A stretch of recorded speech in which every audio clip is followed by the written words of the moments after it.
আসসালামু আলাইকুম, কেমন আছেন সবাই? আশা করি ভালো আছেন। আলহামদুলিল্লাহ আমি ভালো আছি।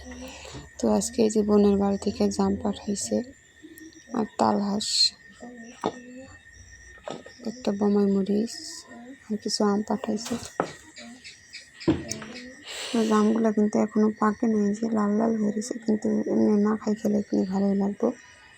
তো এই তো 4টা তালহাঁস পাঠাইছে, কিনে আনছে হাটের থেকে। আর এই যে গাছের আম, আর এবছর কিন্তু আম সবার গাছেরই পচে পচে যায়, পোকা হয়ে যায়। তো এই কারণে রাত্রে পাঠিয়ে দিয়েছে, মা দিয়ে গেলো। এই যে আমগুলো মাশাআল্লাহ অনেক বড় হয় কিন্তু, আর এমনি তো স্বাদটাও ভালোই মিষ্টি আছে। তো পাইকা যাওয়ার ভয়ে কিন্তু কাঁচা থাকতে পাইরালাই, বেশি পাকলে কিন্তু আবার ভিতরে সাদা পোক হয়ে যায়। তো কালা পোকগুলো হলে খাওয়া যায়, সাদা পোক খাওয়া হয় না। তো এটা 2টা বোনের কাছে, আর একটা আমার বাপের বাড়ির, আর এটা যে আমার শ্বশুর বাড়ি।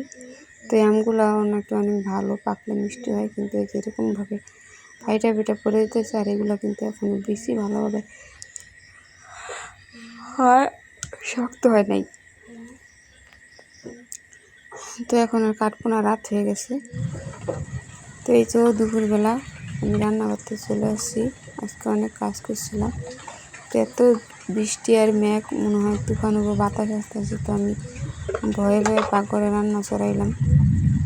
তো বলতেছি, যেহেতু বিদ্যুৎ চমকায় ভয় লাগে অনেক সময়। তো আজকে কিন্তু বেশি কিছু রান্না করবো না, যে এখানে ডিম, মাছের ডিম ভুনা করছি। আর এই যে ছোটো মাছ আছে, ওগুলো দুল দিয়ে আমি চচ্চড়ি করবো, যেহেতু বৃষ্টির দিন। তো সবাই ভালো থাকবে, সুস্থ থাকবেন, আল্লাহ হাফেজ।